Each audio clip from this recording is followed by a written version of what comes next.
Hey everybody, Marcel here again with another episode of Everyday Leadership. I'm really excited to announce my guest for today. Today's guest is Concetta Raz, and I've known Concetta now for about 6 months or so, as she is actually one of my daughter's mentors. And everything that I've seen and heard about Concetta just oozes of success, determination, and mindset. And as she was mentoring my daughter the other day, I really thought, hey, you know what? This would be a great opportunity to do an episode on success mindset, and particularly during the COVID crisis. Now, a little bit about Concetta. So, Concetta is a CEO of a recruitment company. She lives in New York City. And on top of that, she is connected with an organization called Rodan and Fields, which is where my daughter works. So my daughter is a consultant under Concetta, and that's why Concetta does a lot of the mentoring. And so I get to see Concetta at work as she's mentoring, and I've been nothing but impressed by the amazing work that she does, mentoring and coaching people to be more successful in their own businesses and their own pursuits. My daughter absolutely loves her, and so I thought that would be a great reason for me to bring her onto the show, and hopefully she can share some stuff with you guys as well in terms of what works for you, and you know, also tell her a little bit about her story. So I'm going to bring her online right now in just a second. Here we go. All right, Concetta, you are now live with my audience. So say hi to the audience. Hello, everyone. I'm so excited to be here. Thank you so much, Marcel, for inviting me today. Oh, you're most welcome. I'm excited to have you on this show. I mean, it's incredible the amount of work that you've done. But of course, you know, I mean, people take my word for it. But I'd much rather have that you just kind of take a moment to introduce yourself and tell us a little bit about your story, right? In terms of how you ended up where you are today.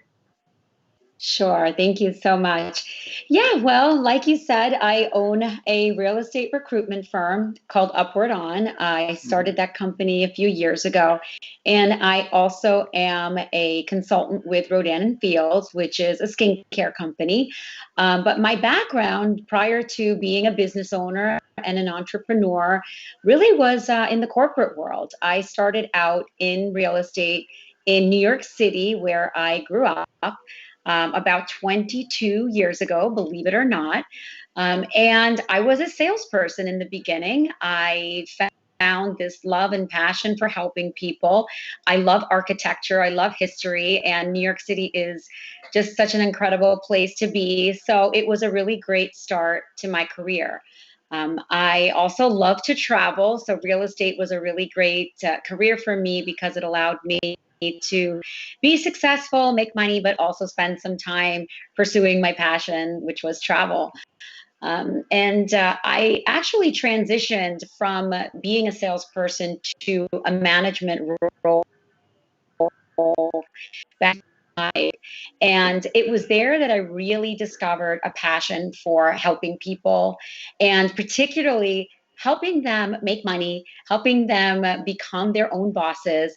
I used to train and mentor agents, real estate agents, and taught them the business, taught them the ropes, how to get started, how to create a business, and build a pipeline and all of that stuff. And I really have always been passionate about mentoring people, especially young people, and especially young women.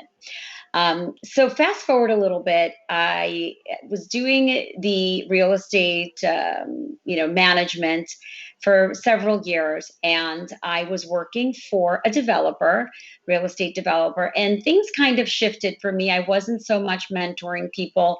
I was really working with this large landlord in New York City and overseeing all of his properties. I really felt disconnected from that human touch, if you will. I was looking for a way to create some sort of connection like I used to have with my agents. And a girlfriend of mine told me about this skincare company called Rodan and Fields. I was not a skincare person. I wasn't that kind of girl. I was really, loved real estate and loved what I did. But I trusted my friend. I heard her out, and I discovered a really great opportunity partnering with this company. Rodan and Fields is a skincare brand. It was founded by the two doctors who created Proactive, Dr. Katie Rodan and Dr. Kathy Fields. And it's a way for one to start their own business, work it, on their own time and on their own terms. And so I jumped in. I thought, wow, what a great opportunity to be aligned with a brand that's already reputable. The business model is thought out. I don't have to reinvent the wheel. All I have to do is use my skills, connecting with people and presenting, the product and the business to other people. So I jumped in, and I really loved being my own boss. And I was doing this alongside being a executive vice president at this corporate real estate company. So about a year into my business with Rodan and Fields, I actually got laid off from my job. So it was that time that I said to myself, okay, well, I love being my own boss. And by the way, I forgot to mention, I'm also a mom, and I have two little girls. At the time, they were 4. They're now 8. And I was just looking for still be a successful career woman, but also be present with my children and forge my own path. So because I had already established this foundation with Rodan and Fields, and had that, I caught the entrepreneurial bug. I thought to myself, I can do this. Like I can start my own real estate company. I've been in real estate at that point. I'd been in real estate for about 20 years. I said, I have so many contacts in the industry. I have so much knowledge to share. I love helping people. I love helping people, particularly in their careers. And I've always been that sort of connector. When I was managing real estate agents, I was always the top recruiter, just because I have this knack for finding talent and developing talent. So I started my own company, and that's how Upward On was born. I had the idea, I had the name. I thought it was a great name because my idea was, you move upward. No matter what happens in life, you pick yourself up and you move forward. And so and using a lot of the skills that I had learned in Rodan and Fields, business development skills, prospecting skills, just, that human connection, all of those things, I was able to start my business, and I became a very successful, sought out recruiter in New York City, specialized in the real estate industry. And I did this because I really felt that I had an edge over, my competition, which, to be honest, there wasn't really anyone doing what I brought to the table, which was a very specialized search platform, individualized and personalized. So that's how I started Upward On, and I continue to work both businesses side to side. Now, fast forward a little bit to this year. In the beginning of the year, obviously, we got hit with the pandemic, which was devastating for so many. Upward On was not spared in the process. No one was hiring. My business, my industry, real estate, completely, at a standstill. So at that point, I panicked a little bit. I mean, just for a few days, to be honest with you. But what I discovered was I had this resilience, and I started to think about other things I could do. And the funny thing was the skincare really came to surface, because as we're in front of the camera all day long, and people started to acclimate to this new normal of being on Zoom and being in front of the camera, but still, wanting some sense of normalcy. People started reaching out to me about skincare. They didn't want to go without their products. They didn't want to go without the things that were gonna make them feel better. So sales actually went up. And the other thing that went up was the consultancy base. So a lot of people just looking for work from home opportunities. And in the span of time from March to, I would say, July, I tripled the size of my team.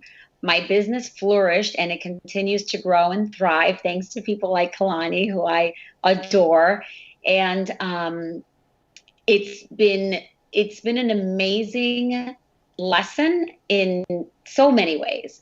I think the thing that I've discovered the most is, not to sound cliche, but really, when you have lemons, you have to make lemonade. You figure out what to do. And it really is all about your mindset, because we've all been through this period now in this pandemic, and things are horrible for a lot of people. But at the same time, there's also opportunity for a lot of people if you're open-minded, if you're willing to take a risk and to do something kind of outside of your box. Because I feel like if you stay in your box, that's really going to limit you. But if you open up your box and say, okay, well, what else can I do? Then, you'll see that the universe starts to really bring you opportunities, just like it did with me with this business. So that's a little bit about me and, how I got to where I am now. Ah, perfect. Oh, great introduction. Thank you for sharing. What a beautiful story too. Yeah. So absolutely. Um, something that really comes to mind for me, right, is as you mentioned, especially during COVID, the concept of being able to look outside of your box, right? I mean, that's as a coach, that's where I do a lot of my work too, right? Is helping. In coaching, we talk about using a different lens, and being able to see our world through a different lens, and being able to look at our opportunities in a different way, or our challenges even in a different way, and being able to create opportunity from challenges and vice versa, and all of that kind of stuff. So I was just kind of wondering, as you were talking, it seemed very natural for you, right? To pivot in that way that you actually did. How natural was it for you to kind of do that for yourself? Yeah, I would say, in the first, I'm someone that likes to be active. I'm always active. I have my kids. I have twins. I'm a single mom. I own two businesses, and yeah. So going into a situation where all of a sudden you're told to stay home, and your business comes to a screeching halt, and it's kind of like, okay, well, now let's just pull out the thousand-piece puzzle and have some fun. That didn't really come natural to me. So I I started to do things that, I think, just to keep myself busy, right? So one of the things I did was, I speak Italian. My parents are from Italy, and I lived in Italy for a couple of years. So I thought, wouldn't it be fun to do a Zoom class in Italian for my kids? And I threw it out there, and again, this is in early March, and I said, moms, dads, if you want to keep your kids busy on Tuesday afternoon, I'm going to be hosting a free Zoom class. Just send them, and I'll babysit them and teach them a few words in Italian. So I started this Italian class, and it went on for about 3 months. And it was a really fun outlet for me to share my skills. And and yeah, so that was just something that I did. And then people were saying, well, let me pay you for this. And I said, no, no, no, this is really just from my heart. I want to do it. Um, but in that vein, I feel like we all have our own talents. So some people are great in the kitchen, and because of all of these platforms, because of Zoom, and because of Instagram and Facebook and YouTube, I mean, you can really just come up with anything and offer it out there. And, whether you monetize it or just do it, purely for love, there is something to be shared with everyone. There's a story to be told. I feel like we all have our unique talents that we can bring to the world. So, yeah, that was one thing that I did, the Italian class. Another thing I did was I offered like free, let's redo your resume, or, tips on building your resume. Again, being a recruiter, I reviewed resumes all day long. So those are a few things, ideas that I had. But I really, like, I could talk to someone, and if I can pinpoint two or three things about them that excite them, I could say, well, why don't we put something together and you can share it with others. But I think for a lot of people, the piece that sort of they kind of get stuck on is that next step, is that, putting themselves out there, or, you know, opening up on Zoom or something. I do understand that it doesn't come easy for everyone, but we're in a digital world, and the more comfortable you get talking on camera, the more comfortable you get, being in front of people, the better it's going to be, at least, right now during this time. So yeah, it did come naturally for me, but to that point, it wasn't always natural. I used to freeze up in front of the camera. So sorry, I'm getting a call and I just want to, so sorry. Do you still see me? Yeah, no, you're still here. Are you losing There we me? go. Okay. So Okay. no, Yeah. no, I'm good. So Yeah. sorry about that. No worries. So as I was saying, yeah, I used to freeze up in front of the camera, and I had to practice. I would go Uh-huh. on Facebook and go into random groups and just do these lives that no one watched, and then I got more comfortable with it. Uh-huh. So, you know, Yeah, and I think you're kind of hitting the nail on the head too, right? With regards to, it's almost like that just do it attitude, right? Kind of as Nike said so well, right? Is sometimes you just have to act, right? Without worrying too much about where is this taking me, what am I going to get out of this? What's my, so much time is spent in that thinking space, right? And I think one of the key factors in our ability to be able to pivot and apply some form of agility is to just do something, right? And the moment that we sit still and we have a moment to either kind of dwell in our pain and our discomfort and in our suffering.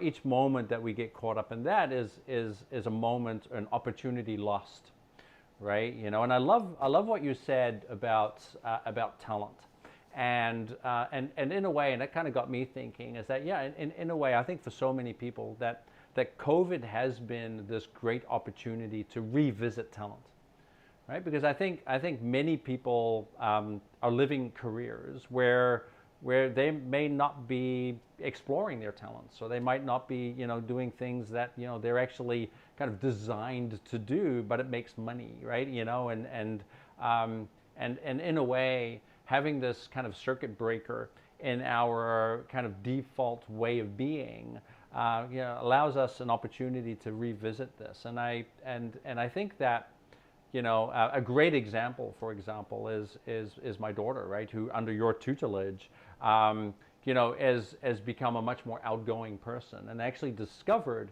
that she has a talent for sales. If it wasn't for the whole COVID thing, she may not have explored that side of herself. But because it forced her to go out and do stuff, she's going, "Hey, wow, I actually kind of enjoy this. This is kind of cool, right?" And then she started getting really excited about it. And I think next to having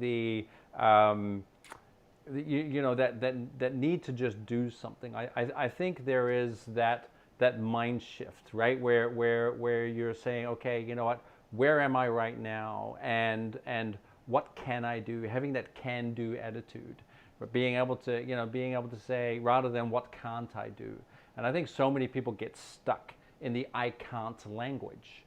And one of the challenges, of course, is if that becomes our kind of day-to-day conversation with ourselves about focusing on all the things we can't do, we don't get much done, right? And it sounds to me like you're just somebody who kind of just naturally has that I can, and therefore I will, right?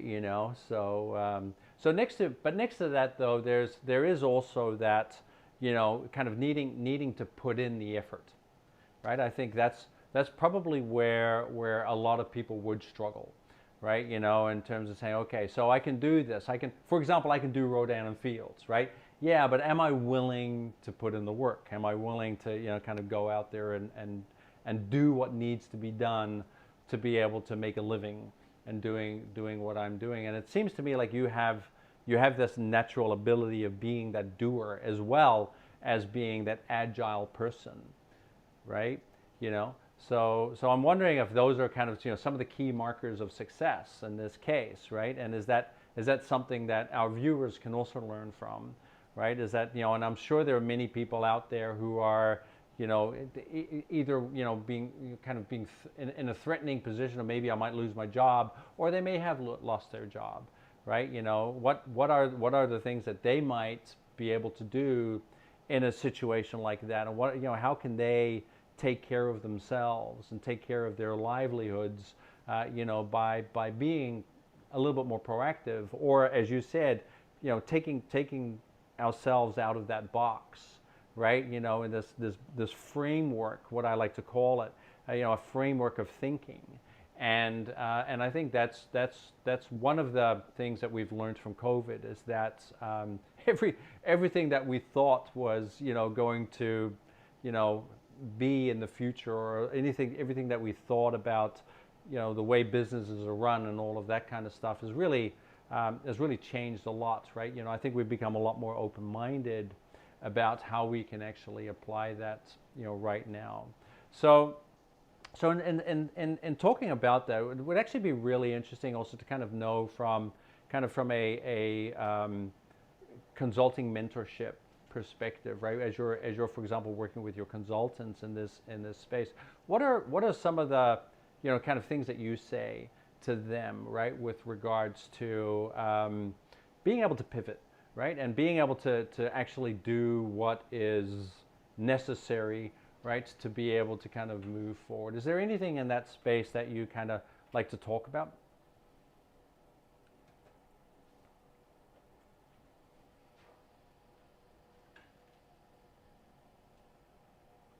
Whatever it is, whether they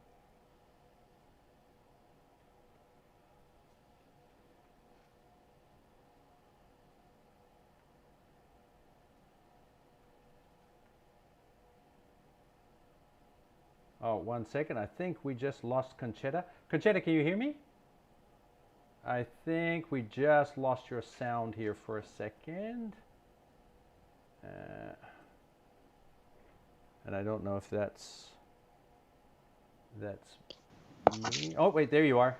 I can hear you again. All right, good. You're back. Okay. Yeah, good. All right. So sorry. Little technical glitch. Yeah, no worries at all. So I thought, So with regard to that coaching and mentoring, is there anything that you kind of like to kind of address with your consultants and people that work for you, with regards to that, being able to make that pivot? Yeah. Well, I've coached real estate agents. I've coached consultants, skincare consultants. At the end of the day, it doesn't matter what the product is. Even if someone is going out there and launching a business, let's say, he's some sort of artist, a videographer. I mean, there's so many different things you can do, a chef. At the end of the day, when you're your own business owner, it's all about doing the work, doing the daily activities that are going to generate, customers for you or clients for you. So that's a lot of that takes discipline, and that takes, daily activity to do that. And, you mentioned before about just doing it. I think that's a great attitude. It's like, you don't have to be perfect. You don't have to have the perfect website, the perfect logo. It doesn't have to be already, like, you don't have to be an expert. You just have to have that enthusiasm and the willingness, and just get out there and start to promote yourself and promote your brand or your service or whatever it is that you're trying to sell to someone else. So that requires, daily work. And I try to, instill that in my consultants through so many different techniques. Obviously, we train them on all of this, but at the end of the day, the thing that really motivates people is their own inner motivation and desire. They have to have a why. They have to have a reason for doing it. And a lot of times why people fall flat, whether it's this business or any other business, is, they just don't put in the work, or their why is not big enough, their motivation is not big enough. And if those two things are not there, then it's really unlikely that they're going to enjoy any level of success. So, and I saw this for years when I would coach real estate agents. It was always, that agent that was diligent, that was in the office, that was, conscientious with his clients and doing the follow-up and doing the activities to generate more business. That was the agent that was going to go far.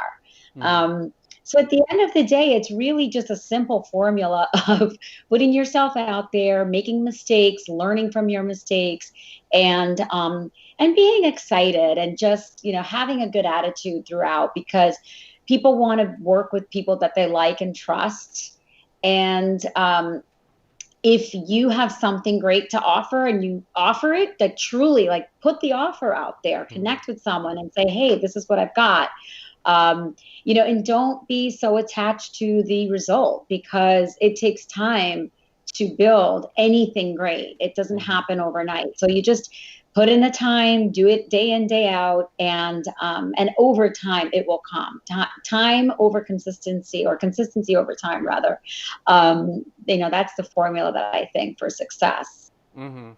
Yeah, absolutely. I'm hearing in this conversation, which I think is really a good thing to tap on, right? Is the word popped up in my head, the word of being hungry, right? And in a way, that can mean a lot of things, because it's, very often people do things because they don't want to be hungry, right? So they, if you think about us as a natural species, right?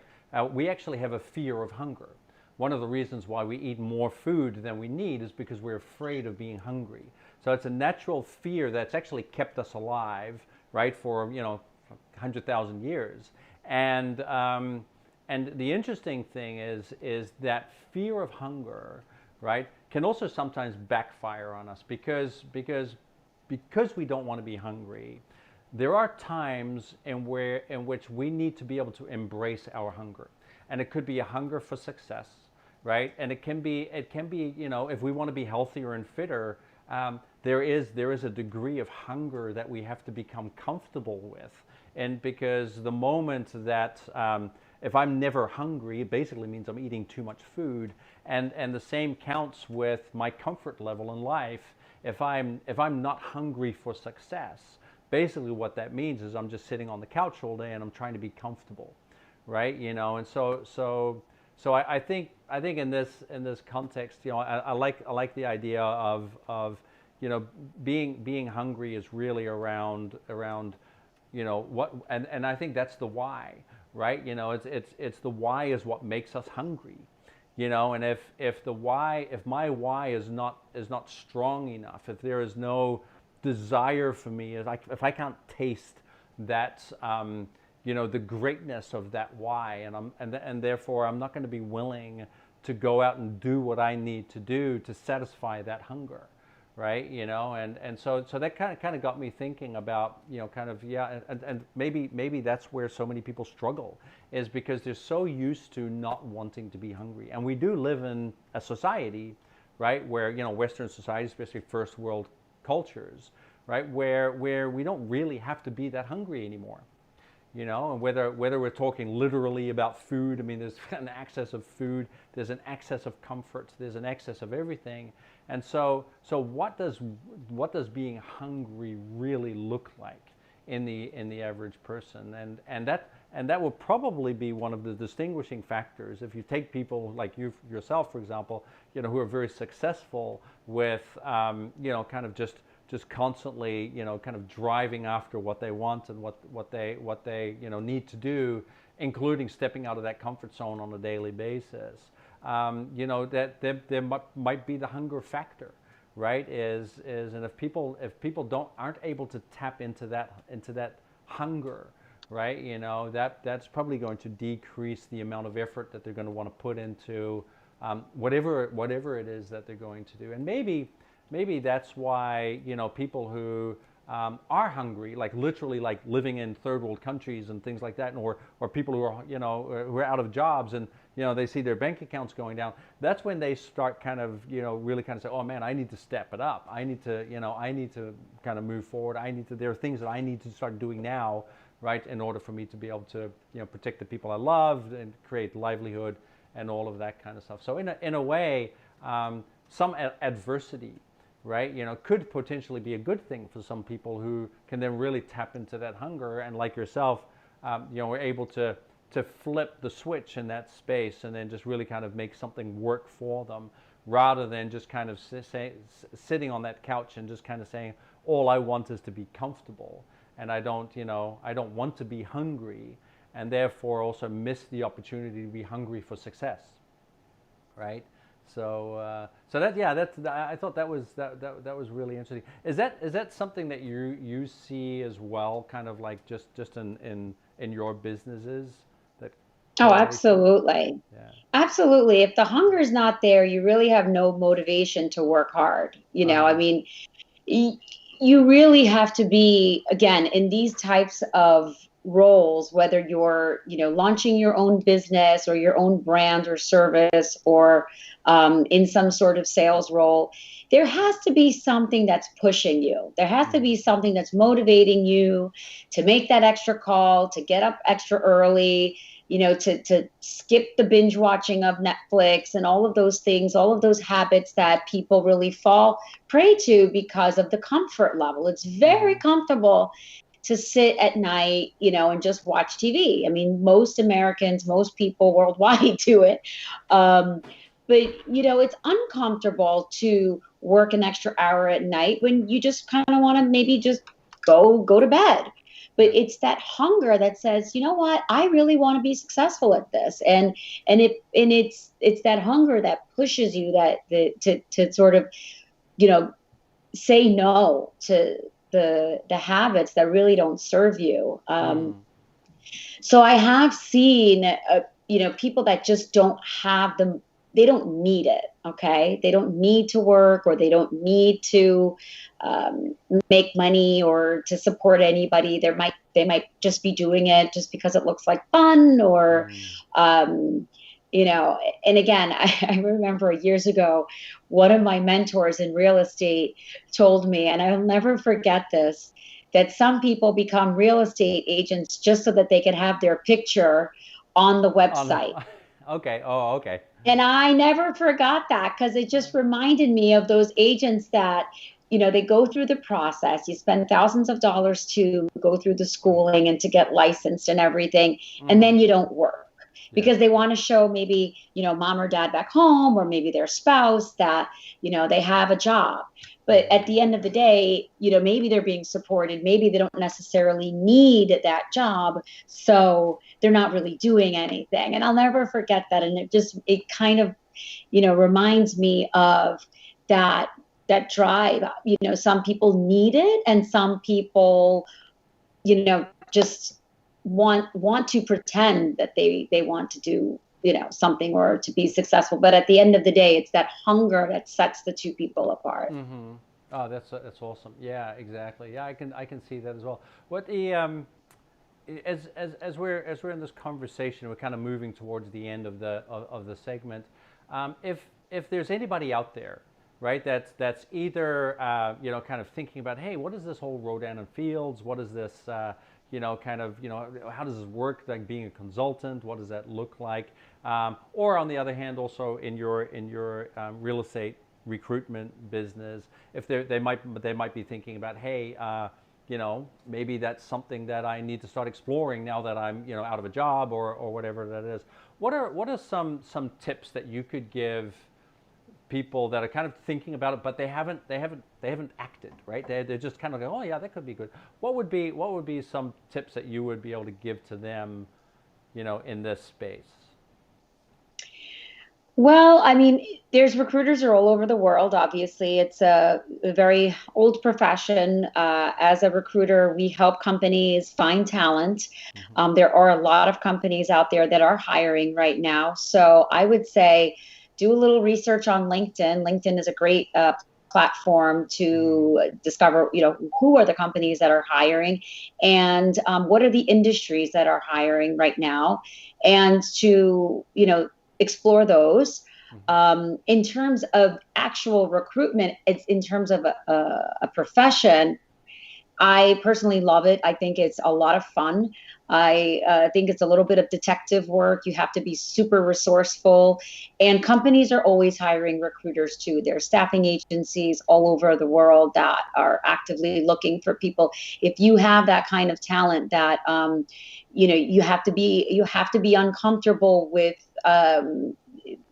working on commissions and things of that nature, but it's a great profession. And I would say, seek out a company that is a larger staffing agency and see if they have any open positions for recruiters.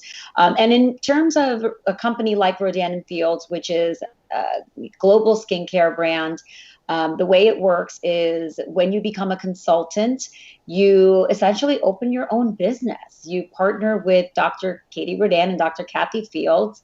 They give you a platform. They give you your own website, and they give you all of the tools that you need to become a successful entrepreneur.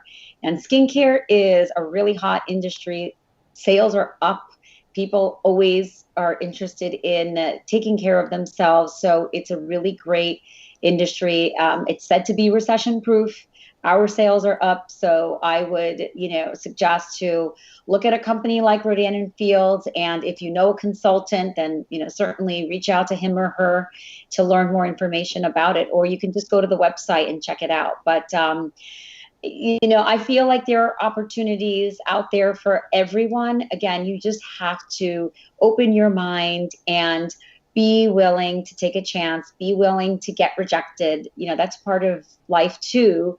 But if you don't ask, you don't get. And if you don't try, you'll never know. So that's my advice, is just try. And if it doesn't work out, that's okay. Try again. I always look at entrepreneurs that have failed many, many times. I love the story of Colonel Sanders, the creator of Kentucky Fried Chicken. He was 62 years old when he franchised his first Kentucky Fried Chicken, and the rest is history. So if you could become a successful entrepreneur at 62, I don't believe in age, and I don't believe to pigeonhole yourself in one profession or one industry. I think that the sky is the limit, and really you can do anything, especially with technology and all of these platforms. So just go for it. You have to be fearless, though. That's really the key.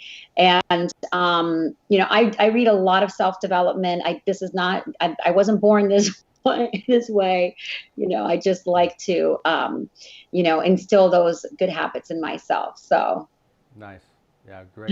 What a great way to close off this episode. Yeah, absolutely. And I see that so much in today's world, right? Is that ability to just kind of step in and just lean in and trust and basically surrender to that process and just say, hey, you know what, I'm going to try something different, to try something new and see where it takes me. Great example is, I'm going to give a shout out to one of the people who was in one of my coaching groups. His name is Richard, and Richard works in the advertising industry. And what's interesting, he was telling me yesterday how he's gotten to making furniture, and because of COVID, and he's actually gotten really good at it, where he's actually starting to sell furniture that he makes, and so it's really interesting how some of these people have very diverse kind of just ways and paths where they can kind of move if they give themselves the opportunity, if they just open that door and say, hey, let's do this. And I know for my daughter, it's been a lifesaver. During isolation, which is also really important. During isolation, she wasn't in a great place like everybody else, right? Just being stuck in a small condo, and for her, working with Rodan and Fields in this case, really kind of also gave her a platform to connect with people and to be part of a bigger family, people that that she really feels connected to, So I think that is something from as an observer on the outside, I thought was a really big strength, and it's amazing because she actually invested her own money in the business, and she didn't have a lot of money as a student, and she spent everything she had on Rodan and Fields, and actually doubled her money in 2 months, right? But it all happened with that hunger and that determination, and it's pretty fascinating. You can see. So yeah, so absolutely, if there's anybody out there, interested in the skincare product in Rodan and Fields or anything like that, and even if it's just being interested in being part of a larger family and connecting with people in a different way, creating different conversations, it is just based on what I've witnessed in my daughter. It's a phenomenal company, phenomenal organization. So yeah, absolutely. I hope that you guys keep rocking and rolling as you're going along. Oh, we will. Yeah, I'm no doubt, no doubt about that. So Concetta, thank you so much for coming today. It was such a fun episode, and just hearing your point of view on everything, and your passion just oozes through the screen. So I absolutely love it. Thank you. You. And so hopefully we can maybe do this again sometime in the near future. And just kind of every once in a while check in with our viewers, and see what's going on. So, great job. Thank you for taking care of my daughter. You've been doing a phenomenal job with her. Thank you. And we'll speak again soon. Thank you so much, Marcel. It was really fun to be here with you. What a great chat. Oh yeah, absolutely. No worries at all. So I'm going to actually just going to go into single screen. So yeah, everybody. So that was Concetta Raz. She is from Rodan and Fields, and of course from her recruitment company as well. If you're interested in doing anything like that, I highly recommend doing something like this. It's an incredible process. As I mentioned, my daughter really, it was a lifesaver for her in so many different ways. So hopefully you can find something, an alternative or some different way, and where you can explore yourself and get a little hungry and do something outside of your box, as Concetta says, and see how you go with that. So I want to thank you all so much for coming to this episode today, and see you at the next episode. Thank you. See ya. Bye-bye.